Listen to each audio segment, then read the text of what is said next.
Marca o tempo aí para mim, Reza, porque a capacidade de síntese não está entre as minhas qualidades.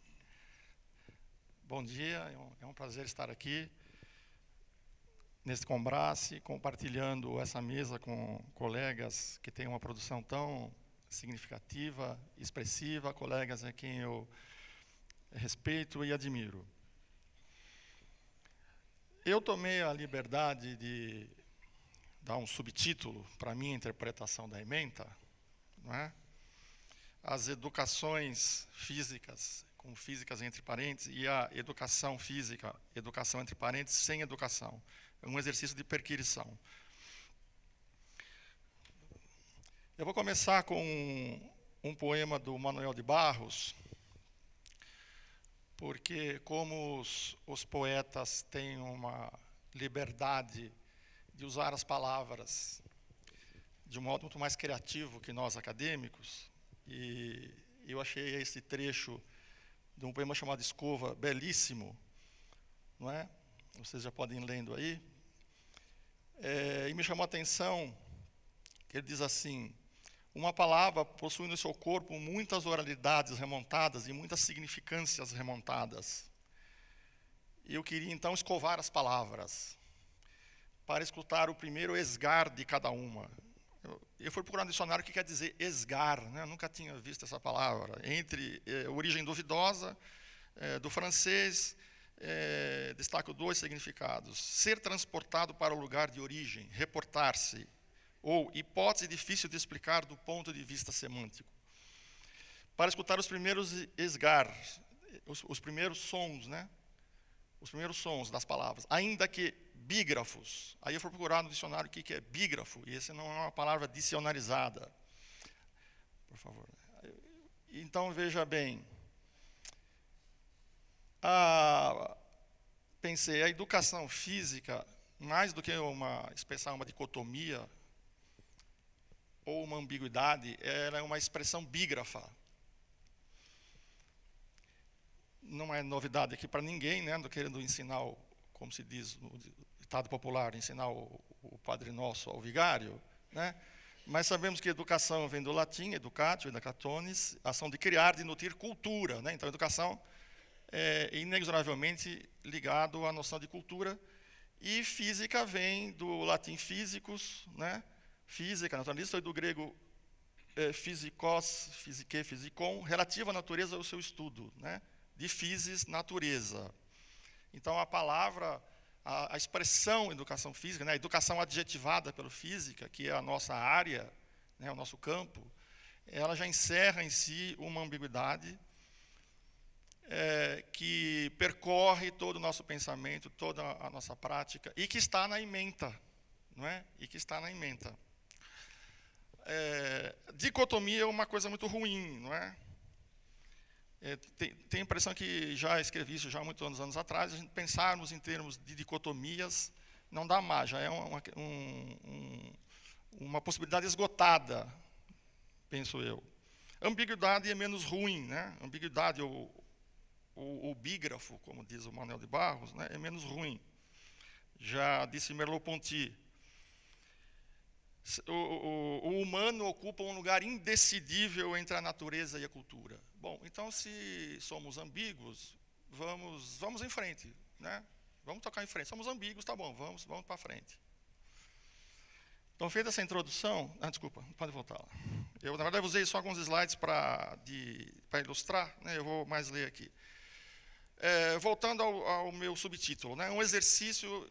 Então, o Educações Físicas, com física entre parênteses, é para... Podia voltar no título, por favor, no título. O Educações Físicas entre parênteses vai destacar a educação, e o física fica entre parênteses, fica em suspenso provisoriamente, não é? Há quem enfatize, como muitos de nós, a educação da expressão educação física, e outros enfatizam a física, não é?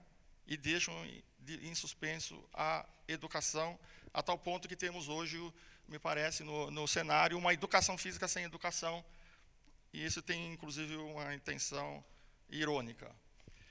E um exercício de perquirição. De onde eu tirei a palavra perquirição? A perquirição eu tirei do filósofo que me Não, pode voltar lá. Isso. O do filósofo que me inspirou, né, com que eu tenho estudado já há alguns anos, que é o Charles Sanders Peirce, norte-americano, viveu entre 1839 e 1914, algumas informações, porque não é um autor assim, muito conhecido, né? Foi graduado em Física e Matemática por Harvard, dedicou-se à astronomia, química, linguística, psicologia, história, lógica e filosofia. Nunca teve muito prestígio em sua vida acadêmica, nunca ocupou um cargo de professor universitário durante muito tempo. Publicou textos mais em revistas destinadas ao grande público, e grande parte das 70 mil páginas manuscritas que ele deixou ainda são inéditas e estão arquivadas na Universidade de Harvard. Há uma equipe internacional, inclusive com uma brasileira, pesquisando esses arquivos, tentando organizar, né, dar uma organicidade a essas 70 mil páginas para publicar.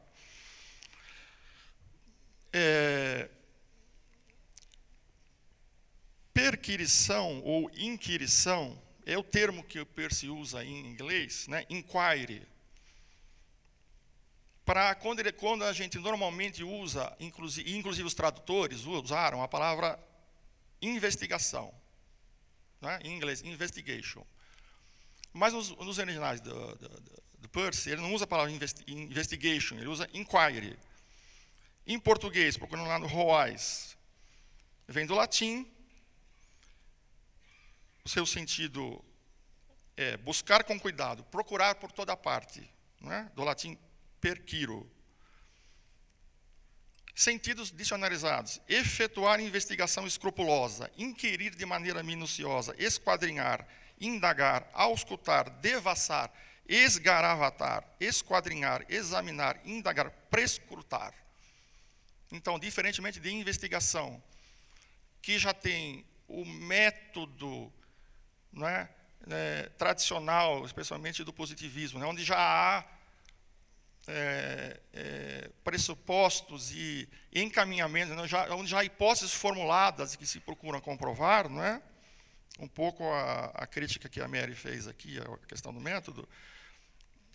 A perquirição ou inquirição é uma atividade aberta. Ela permite a especulação criativa, uma expressão que eu tirei de um livro de José Mário Pires Azanha, um ex-professor da USP, infelizmente prematuramente falecido da educação da USP, provavelmente um dos maiores intelectuais que a Faculdade de Educação da USP já teve. A especulação criativa, diz Azanha, é a única fonte permanente de criação na ciência. Então, eu me permiti aqui um pouco fazer uma especulação criativa, com a vantagem de que essa minha especulação não precisa passar previamente por um parecerista. Talvez o que eu vou dizer aqui, eu mandasse para a maioria das nossas revistas de educação física, não seria aceito. Não tem fundamento empírico ou coisa do tipo. Então, eu vou fazer esse exercício de perquirição e inquirição em duas direções, né? Primeiro, então, as educações físicas com física entre parênteses, né? Dando ênfase, então, nas educações, com ênfase na educação escolar, porque apenas por uma circunstância é a área que eu estudo, e, no segundo momento, se o tempo permitir, na educação física sem educação, né? A educação, aí, entre parênteses, dando ênfase apenas na física. Porém, não é uma especulação aleatória, que vaga a esmo. Ela tem um método associado, que é o método da abdução, né, proposto por Peirce. Não vou ler isso aí tudo, né? Só destacar o primeiro. Dedução e indução todo mundo sabe, né? Não vou aqui eu querer ensinar no jeito de epistemologia o que é dedução e indução, mas usando como Peirce escreve isso, né? Dedução é prova, apenas prova que algo deve ser. A indução mostra que algo atualmente é operatório. Ele diz o seguinte: a dedução e indução nada mais são do que lógicas comprobatórias. Eles não criam nada. O que cria, a criação da ciência está na abdução. Ela sugere apenas que algo pode ser, ela não parte de uma teoria, ela busca uma teoria, né? E a consideração, e vai considerar os fatos para sugerir uma hipótese. Depois de formulada uma hipótese provisória, então, tenta-se induzir, né, a indução dos fatos, para depois chegar a uma dedução, generalizar e concluir.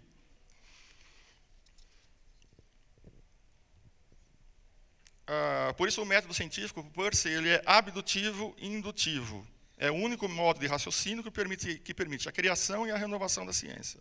Ou seja, o Peirce, embora seja conhecido por uma teoria geral dos signos, na verdade, é uma lógica geral dos signos. Né? Peirce propõe uma semiótica ou lógica geral dos signos. Na verdade, estamos falando aqui de lógica. E o segundo princípio que eu vou utilizar aqui, inspirado no Peirce, é a máxima do pragmaticismo, termo que o próprio Peirce preferiu usar ao final da sua vida, em substituição ao pragmatismo, porque ele dizia que o pragmatismo foi apropriado indevidamente por outros autores, né, que vai dizer que é preciso considerar os efeitos práticos que possamos imaginar como produzidos pelo objeto da nossa concepção. Não sei se vocês conseguem ler, eu achei que era numa sala muito menor que essa. Né? Dá para ler? Podia ter feito uma fonte maior. Né? A concepção desses efeitos é a concepção total do objeto. Mais uma. Para determinar o sentido de uma concepção intelectual, deve-se considerar as consequências práticas pensáveis como resultantes da verdade da concepção. A soma dessas consequências constituirá o sentido total da concepção. Veja, não vamos nos enganar aqui com o que quer dizer, não é prático, não é? Porque não tem o sentido de praticismo, algo que pode ser posto em prática, porque efeitos que possamos imaginar apenas. Tá? Mais um. E o que quer dizer prático?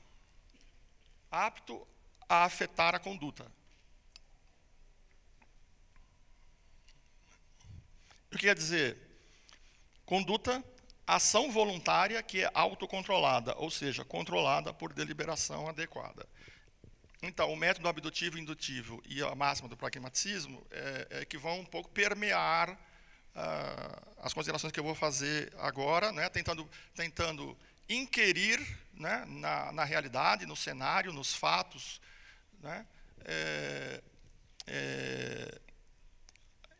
sugerir algumas hipóteses, né, e induzir algumas possibilidades de resposta, mas não tenho a pretensão de concluir ou generalizar a partir disso.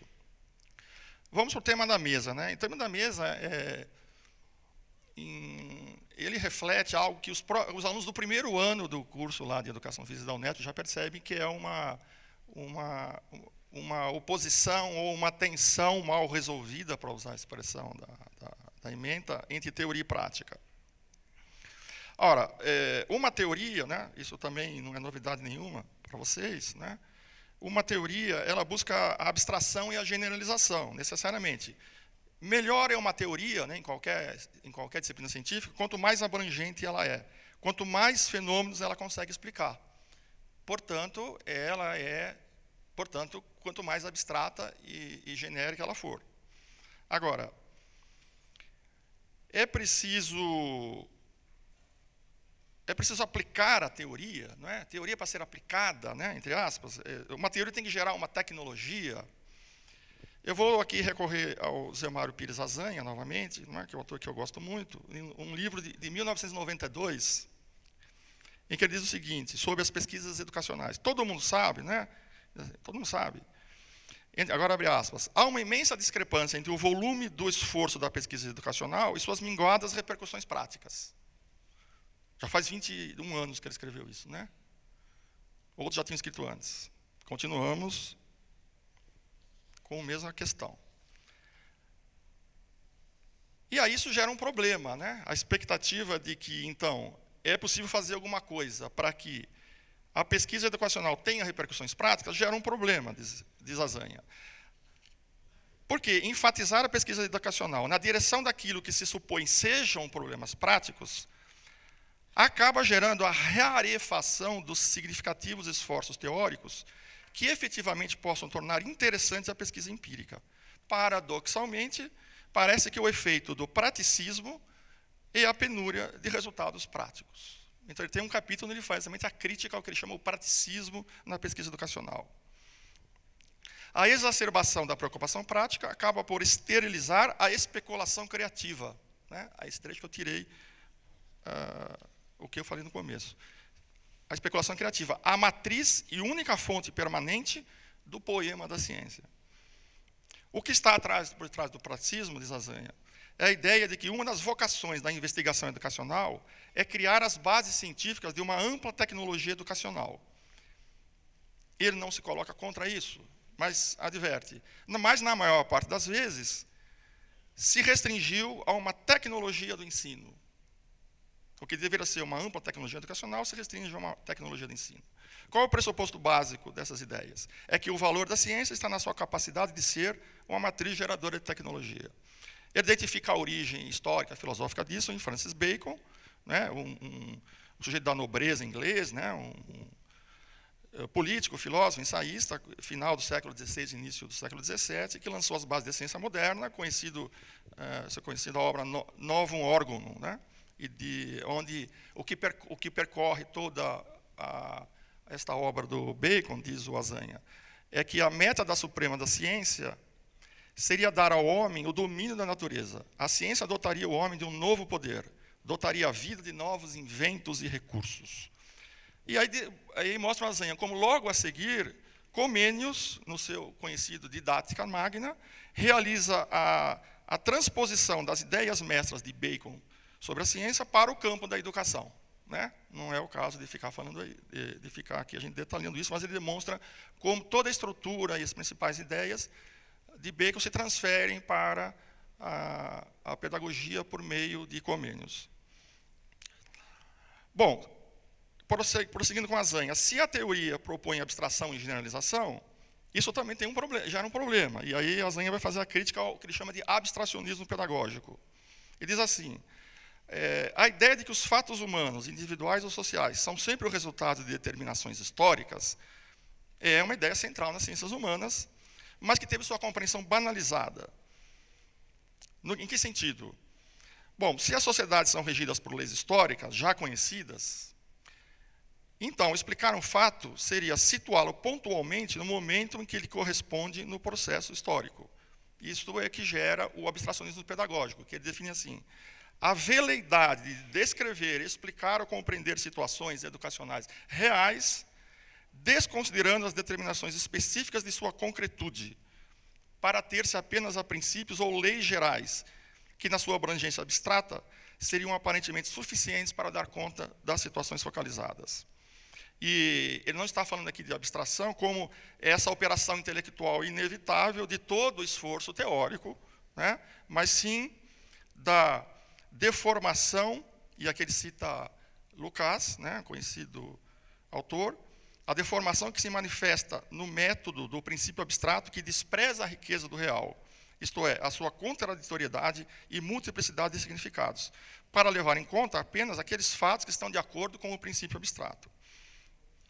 Esse estilo de investigação, agora Azanha falando novamente, não obstante suas pretensões teóricas, não consegue mais do que utilizar-se de esquematizações da teoria disponível para efetuar operações formais de classificação dos fatos da realidade, como se essas operações de classificação de fatos constituíssem explicações.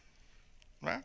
Então, diz assim, bom, há uma ampla literatura que diz que a escola, na sociedade capitalista, reproduz a estrutura de classes, a desigualdade, está a serviço da reprodução do capital, etc., etc. Diz assim, bom, tá bom, mas o que distinguiria, dizendo isso, o que ajuda a distinguir a escola brasileira, a educação brasileira da educação boliviana, ou da educação alemã, ou da educação francesa ou norte-americana? E cita a advertência de Marx contra essa metodologia transempírica. Esse é o termo que o Azanha usa, né? Marx advertiu contra essa metodologia transempírica. E cita do ideologia alemã, Marx e Engels, citação literal: é necessário que, em cada caso particular, a observação empírica mostre nos fatos, e sem qualquer especulação ou mistificação, o elo existente entre a estrutura social, a política e a produção. Ora, me parece que, no campo da educação e da educação física, graça esse abstracionismo pedagógico e essa metodologia transempírica, né, com afirmações genéricas, né, do tipo, bom, todo governo neoliberal, né, classificado de acordo com certos critérios, tem a mesma política educacional, que tem sempre o mesmo efeito, né? Seja em que município for, em que estado for, independentemente de documentos concretos que se produzam, né? Estamos vendo isso, por exemplo, na proliferação de currículos, né? Propostos pelas cidades e municípios, em que há muito essa associação mecânica, quer dizer, bom, este governo é de tal partido, então, portanto, o currículo só pode ser de tal jeito. Outro o partido é de outro jeito. Um é mais esquerdo, um é mais direito, então o currículo necessariamente é de outro jeito, sem levar em conta a situação concreta, né, a dinâmica complexa que envolve todos os fatores relacionados à educação escolar e à proposição e implementação de um currículo, né? Nossa Senhora. Indícios, pistas de possíveis respostas. Bom, um deles é do professor, né, possíveis respostas, indícios para tentar abordar, não vou dizer resolver, mas lidar com essa tensão entre a teoria e a prática. Uma delas é do professor pesquisador, né, associado à ideia de pesquisação, bastante conhecido, né, bastante debatido na educação física e na educação. Eu identifiquei que a noção de professor pesquisador, pelo menos uma importante vertente dela, vem a partir das proposições de John Dewey, né, no autor também norte-americano, que certamente não é coincidência, que foi aluno, discípulo e foi amigo de Charles Sanders Peirce, e que desenvolveu, a partir das ideias de Peirce, a noção de experiência reflexiva, né, que permitiria a aprendizagem. Então, eu identifico que está aí, na noção de experiência reflexiva, a origem da ideia de professor pesquisador, que, do ponto de vista de método de pesquisa, está associado à pesquisação. Diz o Dewey, quando o indivíduo experimenta alguma coisa, age sobre ela, faz alguma coisa com ela. A experiência, na sua qualidade de tentativa, subentende mudança, mas uma mudança será uma transição sem significação se não se relacionar conscientemente com a onda de retorno das consequências que dela defluam. Quando uma atividade continua pelas consequências que dela decorrem adentro, quando a mudança feita pela ação se reflete em uma mudança operada em nós, esse fluxo e refluxo são repassados de significação. Aprendemos alguma coisa. Ou seja, há um fluxo, né, a experiência é um fluxo em que eu vou retomando, né, refletindo as ações do passado, atualizando e remetendo a uma conduta futura. Ou seja, quando eu consigo fazer uma relação entre o passado, o presente e uma conduta futura, trata-se de uma experiência reflexiva na qual eu aprendi algo. Eu passo a saber mais do que eu sabia antes. E o que é a experiência para o Peirce? É o resultado cognitivo de todo viver. E o que é a aprendizagem? É a aquisição de conceito e mudança de conduta. Então, uma experiência reflexiva é quando eu aprendo algo que tem um resultado cognitivo. Não vamos confundir cognitivo com intelectual. Cognitivo quer dizer que eu posso, por uma deliberação adequada e autocontrolada, gerar uma conduta futura. E a aprendizagem é quando eu adquiro o conceito e mudo a conduta. Portanto, a tarefa da educação, diz Dewey, poderia ser definida como emancipação e alargamento da experiência. Agora, problema. A reflexão, não é a reflexão que está embutida no conceito de experiência de Dewey e Peirce, não acontece espontaneamente. É preciso que algo instaure a dúvida, destabilize crenças, e obrigue o sujeito à reflexão. O desafio da pesquisação é exatamente como colocar em dúvida, como fazer com que os professores coloquem em dúvida suas crenças pedagógicas e o seu próprio trabalho. Por isso, é preciso criar situações para gerar as dúvidas. Não é? E o que é dúvida? né? Eu estou analisando a relação crença-dúvida-hábito, né? Eu vou só passar um slide, não vai dar para tratar disso, eu já estou com um tempo bastante avançado aqui, né? Mas quando eu coloco em dúvida, né, o que eu faço, o que eu penso, esse estado de dúvida que me é incômodo me leva a procurar uma nova crença e um novo hábito. É exatamente esse esforço de atingir um novo estado de crença que denominamos de investigação, ou inquiry, perquisição e inquirição. E a dificuldade aí é que a pesquisação, né, associada a essa noção de professor pesquisador, costuma ser feita com professores isolados, né?